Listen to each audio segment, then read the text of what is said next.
Chapter 10. First Man Down. By the time they decided to stop, Sonny was on the verge of fainting. After hours and hours of traversing the rough mountain slope, his body was almost at its limit. However, to everyone's surprise, Shifty seemed to be doing even worse than him. The roguish slave's eyes were muddy and unfocused, aimlessly wandering around. His breath was ragged and shallow, as though something was exerting pressure on his lungs. He looked feverish and unwell. As soon as Hero found a suitable place for a camp, Shifty simply collapsed on the ground. The most unnerving part about all of this was the lack of angry cursing that they had already gotten used to. The slave lay silent and motionless, with only movements of his chest betraying that he was still alive. Several moments later, he uncorked his flagon with a shaky hand and greedily drank a few large gulps. "Conserve your water," Hero said, a hint of concern somehow finding its way into his usually stoic voice. Disregarding these words, Shifty drank more, emptying the flagon completely. Scholar didn't look much better than him. The arduous climb took a heavy toll on the older slave. Despite the unbearable cold, he was sweaty, with bloodshot eyes and a grim expression on his face. Being the weakest of the three, Sonny had somehow managed to endure the best. "Can't we just melt the snow once there's no more water?" Hero gave Scholar a complicated look. "There might come a time when we won't be able to make a fire, as to not attract unwanted attention." No one commented, knowing perfectly well whose attention they had to avoid. The memory of Mountain King's horror was still fresh in their minds. Luckily, today Hero had managed to find a natural alcove in the mountain wall, perched precariously behind a narrow ledge. The fire was well hidden by the rocks, allowing them to enjoy its warmth without the fear of being noticed. No one was in the mood to talk, so they just roasted slices of oxen meat above the flames and ate in silence. By the time the skies had turned completely black, Shifty and Scholar were already asleep, lost in the thrall of their own nightmares. Hero took out his sword and moved to the edge of the rock outcropping. "Try to rest as well. I'll take the first watch."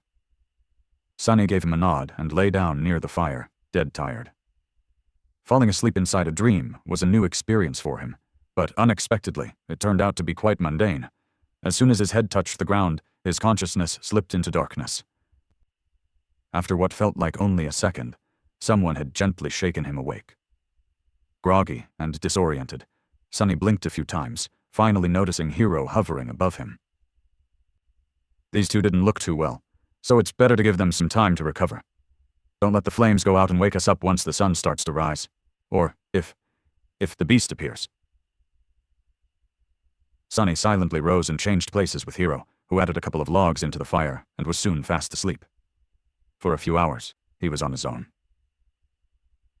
The skies were black, with dim stars and a sharp crescent of the newborn moon. However, its light was not enough to pierce the darkness that enveloped the mountain. Only Sonny's eyes seemed to be able to do so. He sat quietly, looking down the way they came. Despite the fact that they had managed to climb quite high during the previous day, he could still see the distant ribbon of the road. He could even trace it back to the stone platform where the fight with the tyrant had taken place.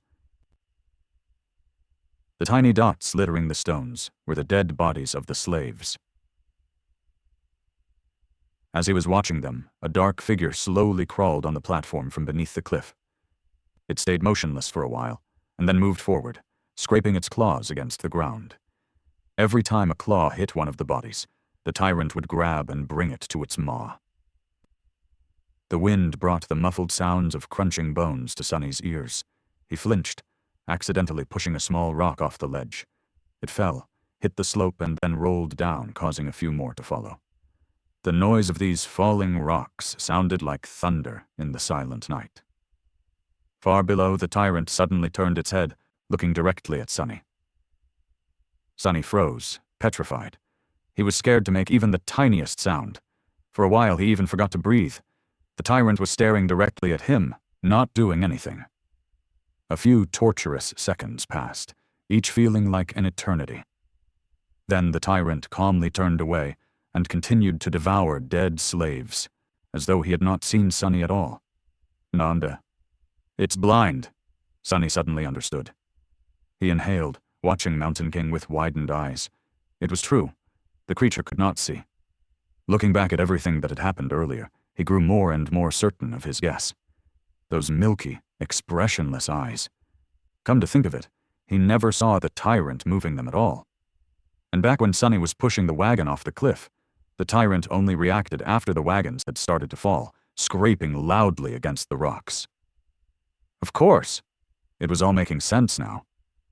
At the break of dawn, Sonny had woken the others up. Hero had hoped that a full night's rest would do Shifty and Scholar some good, but his hopes were crushed. Somehow, the two slaves looked even worse than before. It was as though yesterday's climb had overstrained Scholar too much. However, Shifty's condition could not be explained by simple overexertion. He was deadly pale and shaky, with half-conscious eyes and a lost look on his face. What's wrong with him? Scholar, who himself was not doing very well, helplessly shook his head. It might be the mountain sickness. It affects different people differently. His voice sounded raspy and weak. I'm fine, assholes. Get out of my face. Shifty had trouble forming full sentences, but still insisted that he was all right. Hero frowned, and then took most of the supplies the defiant slave was supposed to carry before adding them to his own load. After hesitating a little, he gave some to Sonny, too. Did anything happen while we were asleep?